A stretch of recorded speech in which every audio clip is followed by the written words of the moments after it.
దేని గురించైనా నన్ను తొందరగా రమ్మన్నావు? నేనేమనుకున్నానంటే అఖిలకి జ్వరం ఎక్కువైంది, హాస్పిటల్కి తీసుకువెళ్ళడానికి రమ్మన్నావని. నేనసలు ఎప్పుడూ ఆయన ఇటువంటి పని చేస్తారనుకోలేదు ప్రీతి. షాక్ అయిపోయాను. నీ భర్త డివోర్స్ కోసం పంపించిన వకీల్ నోటీస్. ఆయనకి డివోర్స్ కావాలి, ఇచ్చేయచ్చు కదా. ఇద్దరూ విడిపోవడానికి జాయింట్ పిటిషన్ ఇద్దామని ఒప్పుకో. నీకెందుకే ఇలాంటి ఒక భర్త? డివోర్స్ అని వస్తే ఆయనకి ముందుగా కావాల్సింది పిల్లలే కదా ప్రీతి. నీకు మంచి ఇన్కమ్ లేకపోవడంతో ఆయనకి పిల్లలు కావాలి, అంతే కదా నువ్వు చెప్పేది? మనం కుదరదు అని చెప్దాం, అంతే. ఏదో ఒక విషయం లేకుండా ఆయన ఇటువంటి నోటీస్ పంపిస్తాడా ప్రీతి? ఇదొక వకీల్ నోటీసే కదా, ఇది ఎవ్వరైనా చేయగలరు. దీని గురించి నువ్వు టెన్షన్ అవ్వక్కర్లేదు. పిల్లలు ఎవరితో ఉండాలి అని నిర్ణయించాల్సింది కోర్టే. మరి నేనుండి ఏం ప్రయోజనం? అరే, నువ్విలా తొందరపడి ఆలోచించొద్దు. ఆయన ఎంత డబ్బు ఖర్చు పెట్టినా ఏం చేసినా కేసు కోర్టుకొస్తే పిల్లల ఇష్టమే ముఖ్యం. వాళ్ళు నాన్నతో వెళ్లాలని చెప్తారా? నిన్న వచ్చిన ఒక మనిషిని నిన్నటిదాకా తండ్రిగా యాక్సెప్ట్ చేయలేకపోయారు. మరలా వాళ్ళు ఖచ్చితంగా నిన్ను వదిలి వెళ్లరు బాలా. ఆయన ఏం చేస్తారో ఎవరూ చెప్పలేరు. అడ్డదారి యూజ్ చేసి ఒకవేళ ఆయన నీ దగ్గర నుండి డివోర్స్ తీసుకోవచ్చు, కానీ పిల్లల్ని తీసుకోలేడు. ఎటువంటి పరిస్థితుల్లోనూ ఒక క్రిమినల్గా 5-6 సంవత్సరాలు జైల్లో ఉన్న ఒక మనిషితో కోర్టులో పిల్లల్ని పంపించరు. నువ్వు భయపడకుండా ఉండు బాలా. ఇలాంటి ఒక నోటీస్ నీకు రానే లేదు. అక్కడ కనుక్కుందాం. ఒకవేళ ఆయన కోర్టులో కేసు వేస్తే అప్పుడు చూసుకుందాం. నువ్వు ధైర్యంగా ఉండు. పిల్లల్ని నీ దగ్గర నుంచి విడదీయడం ఆయన వల్లే కాదు, ఇంకెవ్వరి వల్ల కాదు. వాళ్ళెప్పుడూ నీతోనే ఉంటారు.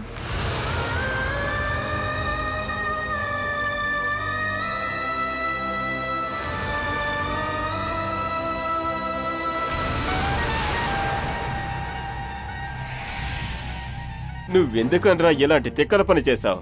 డివోర్స్ అడిగాడంట, డివోర్స్. దాని దగ్గర నుంచి నీకు డివోర్స్ వస్తాయా? బాగుంది.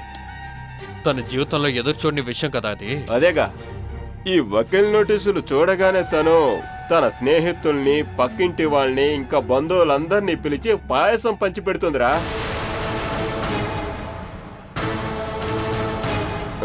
రే మెంటర్, నువ్వు తన్ని డివోర్స్ అడగంగానే తను సంతోషంగా ఇచ్చేస్తుందిరా.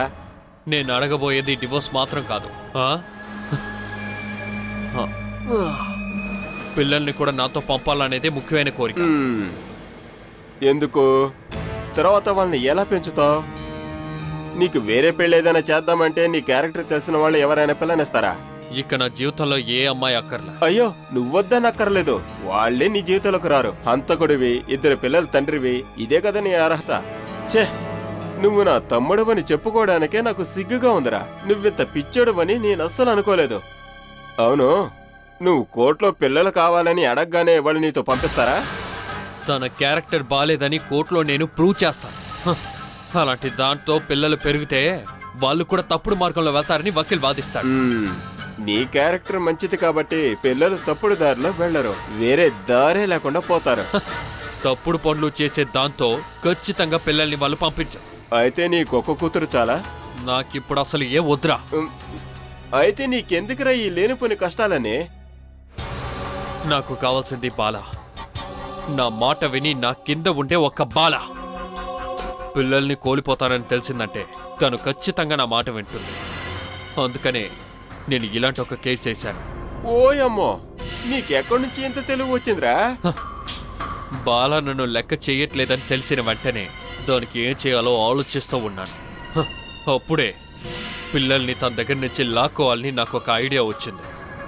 లాయర్తో మాట్లాడినప్పుడు తప్పుడు దారిలో వెళ్లే భార్య దగ్గర నుండి పిల్లల్ని తీసుకోవడం చాలా ఈజీ అని చెప్పారు. అందుకే నేను ఇలాంటి ఒక గేమ్ ఆడాను. బాలాన్ని దీంతో అయితే ఓడించవచ్చు, కానీ కేసు నడపాలంటే డబ్బు కావాలిగా. అదంతా నేను చూసుకుంటానురా. కోర్టులో నాకు అనుకూలంగానే ఉంటుందని బాలాకి అనిపించాలి.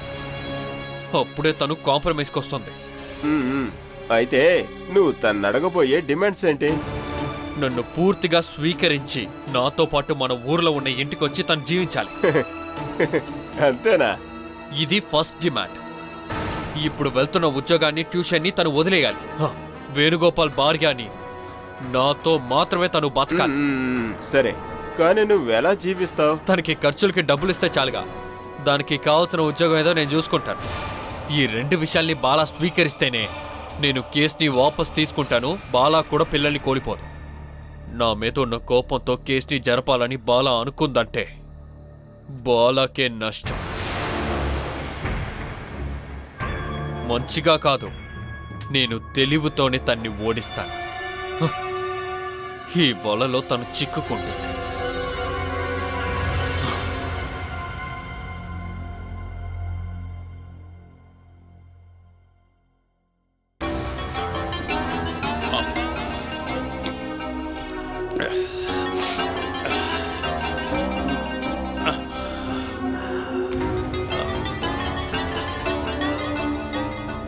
అరే, మీరెప్పుడొచ్చారు? బుల్లెట్ సౌండే రాలేదే. సర్వీస్కి ఇచ్చాను. నడిచొచ్చారా? ఆహా, లేదు. మీ మొహం ఎందుకు అలా ఉంది? నేనొక పెద్ద సమస్యలో ఇరుక్కున్నాను. నేనేం చేసినా నువ్వు నాకు తోడుంటావని తెలుసు. కానీ నా వల్ల ఒక కుటుంబం విడిపోతుంది అంటే అది తలుచుకుంటే కష్టంగా ఉంది.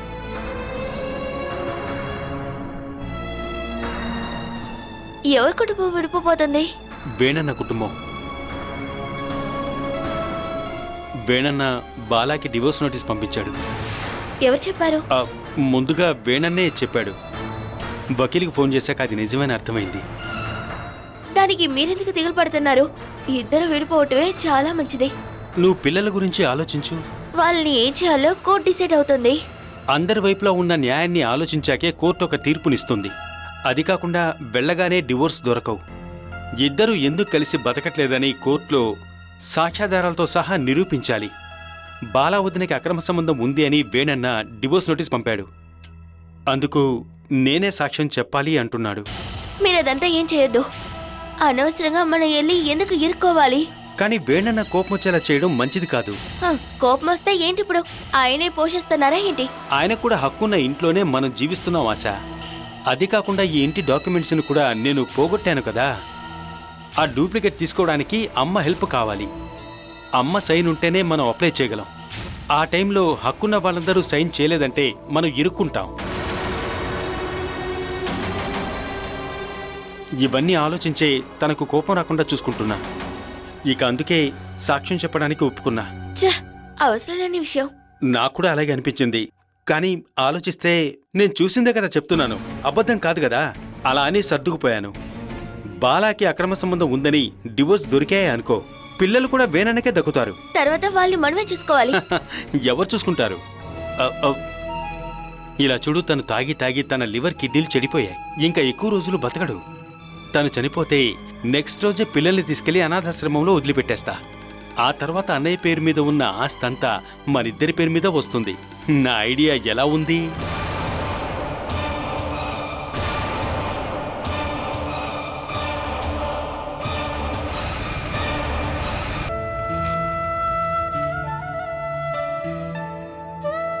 కొంచెం నీళ్లు పోస్తే చాలు.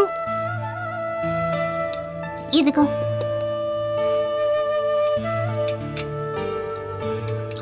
నాకొక్క చపాతీ చాలు. అమ్మ కూర్చో.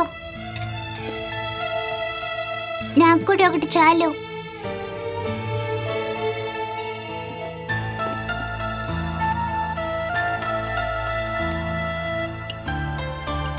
కొంచెం చాలు. అమ్మ నాకు కొంచెం కొంచెం చాలు. చాలు చాలు.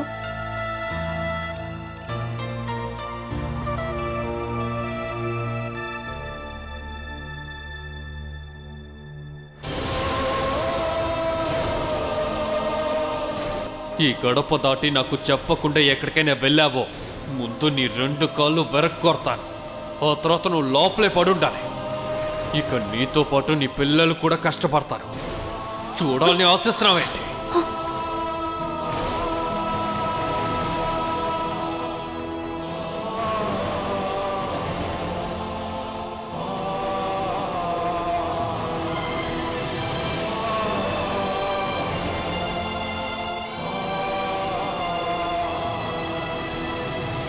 ఏంటమ్మా ఏదో బాధలో ఉన్నట్టున్నారు?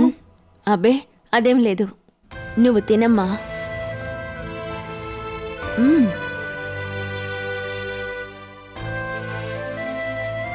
మీకేమైందమ్మా?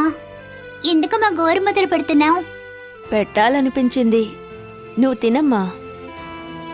మీరు త్వరగా పెద్దవాళ్ళు అయిపోతే అప్పుడు నేను మీకు తినిపించలేనుగా.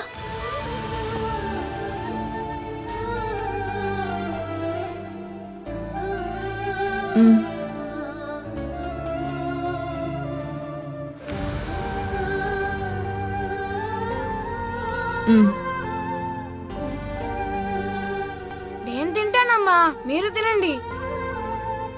మీ కడుపు నిండితే నాకు ఆకలి తీరిపోతుంది. ఈ ఒక్క ముద్ద తిను. ఇది మీరు తినండి. నోరు తెరవండి అమ్మా.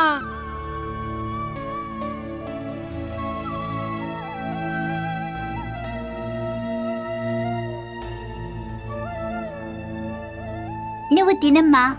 ఆ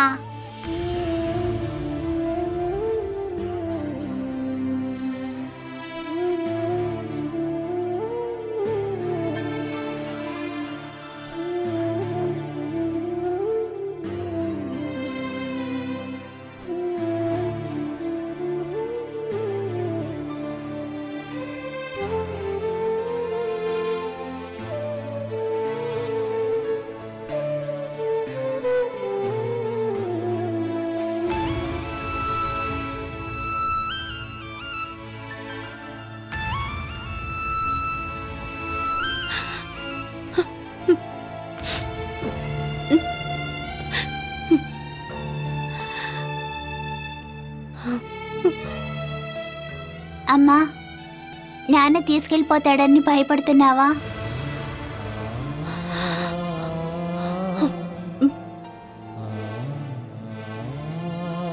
మిమ్మల్ని వదిలి మేము ఎక్కడికి వెళ్ళాం.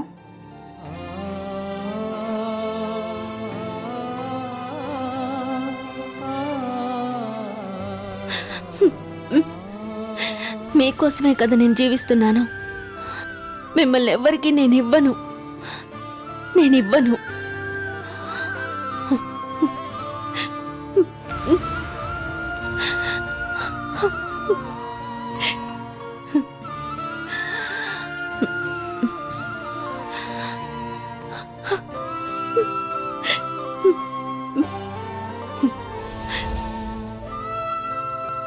బాలా కాంప్రమైజ్కి ఒప్పుకోవాలి.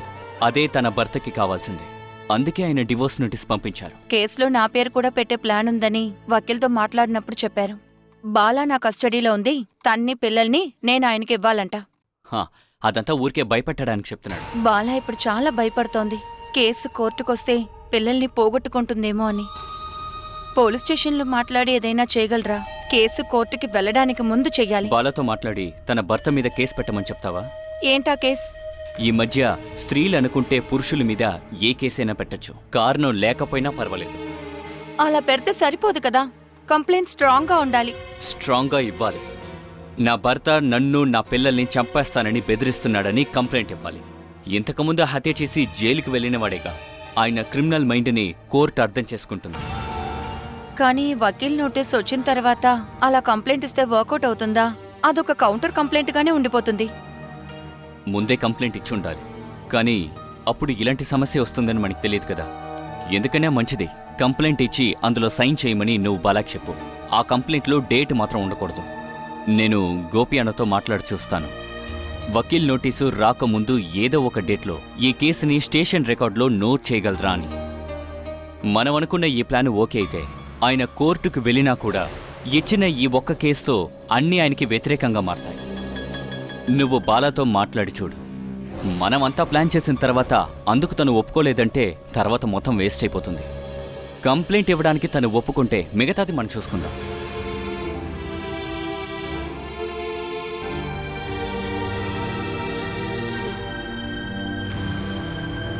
మీకేమైందమ్మా? ఇప్పుడు మా విషయంలో చాలా జాగ్రత్తగా ఉంటున్నారు. జాగ్రత్తగా ఉండాలనిపించింది. స్కూల్కి వెళ్ళేటప్పుడు గాని వచ్చేటప్పుడు గాని మీరు కలిస్తే రావాలి. ఎవరొచ్చి పిలిచినా మీరెక్కడికి వెళ్ళకూడదు. ఇప్పుడెందుకమ్మా ఇదంతా చెప్తున్నారు? రోజు మేమిద్దరం కలిసే కదా వెళ్ళొస్తున్నాం. ఇద్దరు చేతులు పట్టుకుని వెళ్ళండి అంటున్నాను. మీ నాన్న వచ్చి పిలిచినా కూడా ఆయనతో వెళ్ళకూడదు. ఇంకెవరైనా ఇంట్లో డ్రాప్ చేస్తామన్నా కూడా వెళ్ళకూడదు. అది వీడితోనే చెప్పాలి. వచ్చే దారిలో ఏ బండిని చూసినా వీడు చెయ్యేస్తాడు. అలా చేయకూడదు. 2 రోజుల క్రితం న్యూస్ పేపర్లో ఇలాగే ఒక అబ్బాయి చేయి చాచి బండెక్కాడు. వాళ్ళు కిడ్నాప్ చేసి అవయవాల్ని దొంగిలిస్తారు, లేకపోతే కళ్ళు తోడేస్తారు. అందుకే ఎటువంటి పరిస్థితుల్లోనూ ఏ బండి ఆపకూడదు, ఎవరి బండిలోనూ ఎక్కకూడదు. అర్థమైందా? నేను మిమ్మల్ని తీసుకెళ్ళి నేను వర్క్ చేసే ప్లేస్ చూపిస్తాను. మీ స్కూల్ దగ్గర నుంచి అక్కడికి రావడానికి బస్సు ఉంది. స్కూల్ త్వరగా అయిపోయిన రోజు మీరు డైరెక్ట్గా మా ఆఫీస్కి వచ్చేయండి. మేము ఇంటికి వచ్చి ఉంటాంలే అమ్మా. వద్దురా, నేను లేనప్పుడు మీరు ఒంటరిగా ఇంట్లో ఉండొద్దు. ఏంటమ్మా సమస్య? నేను చెప్పింది వింటే చాలు. ఇక ప్రశ్నలేమీ వేయకండి. నేనేం చెప్పినా అందులో ఒక విషయం ఉంటుంది, అది అర్థం చేసుకోండి. టైం అయింది, త్వరగా బయలుదేరండి. రా.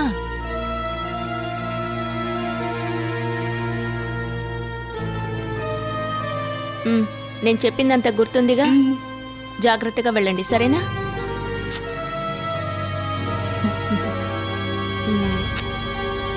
వెళ్ళండి.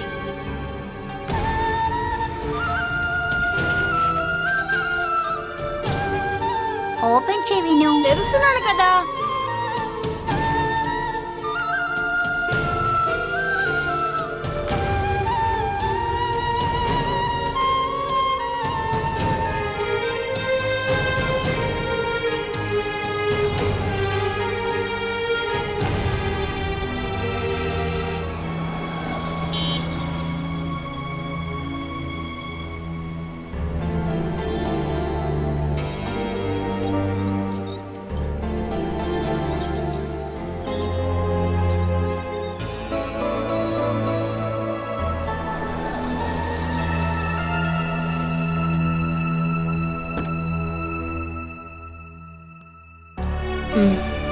నెమ్మదిగా రా.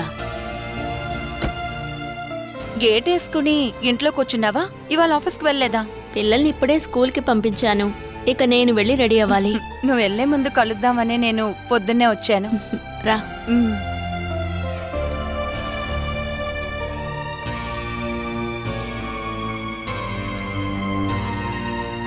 కూర్చో. నీకు మీ ఆయన వకీల్ నోటీస్ పంపించిన విషయం మా ఆయనతో చెప్పాను.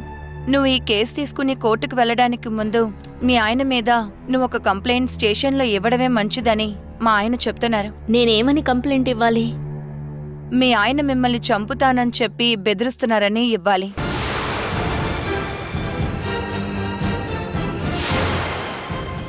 వేణు ఉన్న సమస్య ఏమైంది? నేనక్కడ పనిచేయడం ఆయనకి ఇష్టం లేదు. నేనక్కడికి వెళ్ళకూడదు. అందుకే అక్కడ ప్రాబ్లం క్రియేట్ చేయాలని వచ్చారు. ఆయన ఇప్పుడు ఎక్కడున్నారు? పెద్ద ప్రాబ్లం క్రియేట్ చేసి వెళ్ళిపోయాడు. ఫోన్ చేసినప్పుడు నాకు తెలిసి ఆయన ఆఫీస్లోనే ఉండుంటారు. అక్కడి నుంచి మీరు బయటకు రాలేకపోతున్నారు అనిపించింది.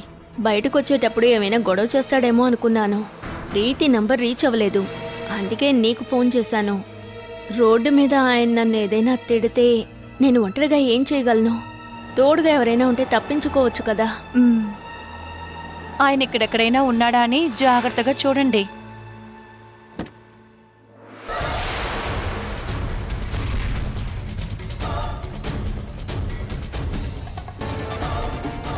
ఎలాగూ నేను పిలవగానే నువ్వు వచ్చావు.